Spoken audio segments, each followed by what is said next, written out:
Good morning. Looks like you're on the bridge of a ship there. Tell us where you are and why. I am indeed. I'm on the bridge of HMS Mersey, which is one of our offshore patrol vessels. She's moored up in the Docklands in East London for the DSEI trade conference, which is a big defence conference where the UK will be selling our wares, underlining the importance of defence businesses and defence being an engine for growth, creating opportunities in every part of the country. And having the Royal Navy, the RAF, the British Army on show here is an important part of not only selling the incredible new technologies that British companies are developing, but also supporting the defence industrial strategy that we're announcing today that will direct more defence funding at British companies and in particular at British SMEs to create more jobs and to participate and to support the overall growth mission of the government, as well as making our nation safer and stronger in these more dangerous times. Remind me where we got to with selling our equipment to the EU's new defence fund. Are we explicitly included in that now or not? So the agreement that we signed with the European Union opened the door to UK participation in what's called SAFE, which is the EU's defence arrangements there.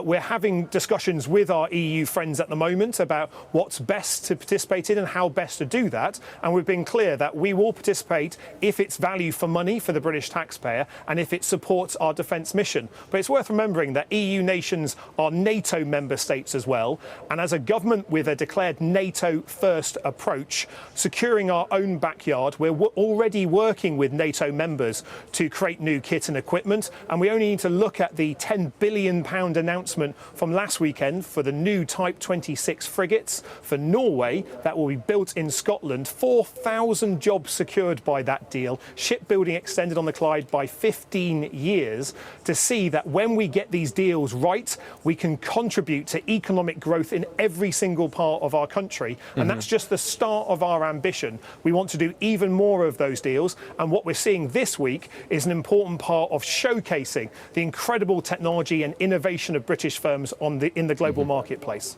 Obviously, Norway's not in the EU, though. Let's talk about Russia and Ukraine. Lots more drone attacks over the weekend.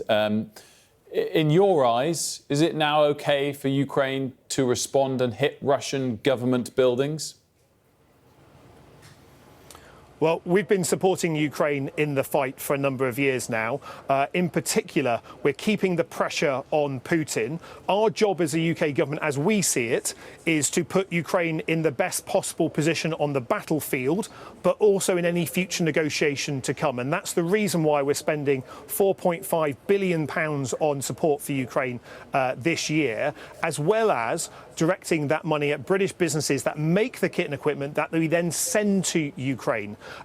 Only a few months ago, we announced £1.6 billion missile deal, that missiles manufactured in Northern Ireland that will help shoot down those Russian drones and missiles that are attacking Ukrainian cities. But what we're seeing here is Putin being clear he's not serious about peace. That's why, as an international community, we'll be working with our allies in the US, the G7, the EU, to implement further sanctions on Russia, in particular in their shadow fleet, those fleet of oil tankers that export Russian oil to nations. If we can slow that flow of oil leaving Russia, it stems the flow of money to Putin's illegal war machine and helps our friends in Ukraine. Small boat crossings over 1,000 on Saturday. The total's now at over 30,000. Is it a national emergency? Well, last week the PM brought together representatives from across government to be absolutely clear that this is a situation that is not just a Home Office responsibility, it's a cross-government effort. And it's the reason why the Ministry of Defence has deployed military planning teams into the Border Security Command, into the Home Office, to look not only at what contribution we can make to security, but also how we can stand up military and non-military sites for the building of temporary accommodation, adequate accommodation that will enable us to close even more asylum hotels. The PM wants all asylum hotels closed, as do I, as does the British public. And by standing up temporary accommodation on those sites, we can support the closure of those asylum hotels even faster, alongside restarting the processing of asylum applications, something the last government stopped doing unbelievably. And if we can bring down the backlog, which we are already doing, help secure our borders, work with our international partners with new agreements with France and Germany, then we can bring down those crossings, process the applications and close those hotels. Clearly, in the headline numbers of crossings, nothing the government's done yet has worked. You mentioned the agreement with France, and deportations are going to begin imminently. It's expected, though, pretty low numbers relative to the 1,000 that came across on Saturday, or the 30,000 so far this year. I just wonder whether these agreements are worth it versus a more robust approach, simply by the fact that we look at just Saturday, for example, 1,000 that came across came on 17 boats. Are France actually trying to help us with this problem?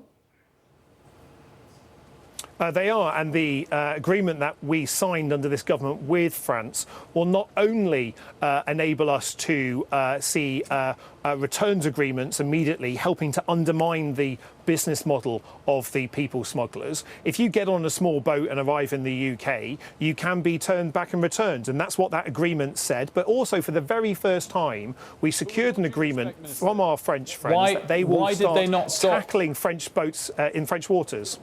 But why didn't they stop one of these 17 boats? Is a lot. Do you not think they could have stopped one of them? Well, we're working with them more. We've got National Crime Agency officers deployed alongside our French colleagues. There's more that we want to do, and that's why signing this agreement, creating that pilot scheme that the Home Office are working with France on, about not only returns, but also about how we work together to tackle the flow of migrants is so important. But look, we've got a lot of work to do here, but we're making progress. We've returned 35,000 people with no right to be in the UK. We're securing the border with increased legislation. The new counter-terrorism style powers are going through Parliament at the moment. The agreement with France is just about to be activated, and we've just signed an agreement with Germany to help hunt down the stores of small boats that we know are being stored in that country to be used by people smugglers. So we are making progress, as well as seeking to close even more asylum hotels. But there's more work to be done. The Prime Minister is absolutely clear. He expects every single government department that can contribute to do so. The MOD stepping up, and I know that Shabana Mahmood, the new Home Secretary, is laser focused on this in her new role. And we look forward to hearing if there are any changes in policy. It sounds like, based on most of the answers so far, there isn't yet. Let's touch on your party, and clearly we're just starting to see the agenda, which might be quite swift for the election of your new deputy leader. Can you confirm, is it explicitly decided that the new deputy leader of the party won't be deputy prime minister? And what would be your response to those that will say that suggests the party is no longer democratic if the democratically chosen deputy leader doesn't get a role in government? Well, the deputy leader of the Labour Party is a party position. I look forward to seeing this contest. Our Labour's National Executive Committee, the body that runs the Labour Party, will decide very shortly on the timescales and the details of that election. And I know that colleagues will want to put forward their names in order to participate in that democratic process that's decided by Labour members. But the PM's appointed a new Deputy Prime Minister in David Lammy.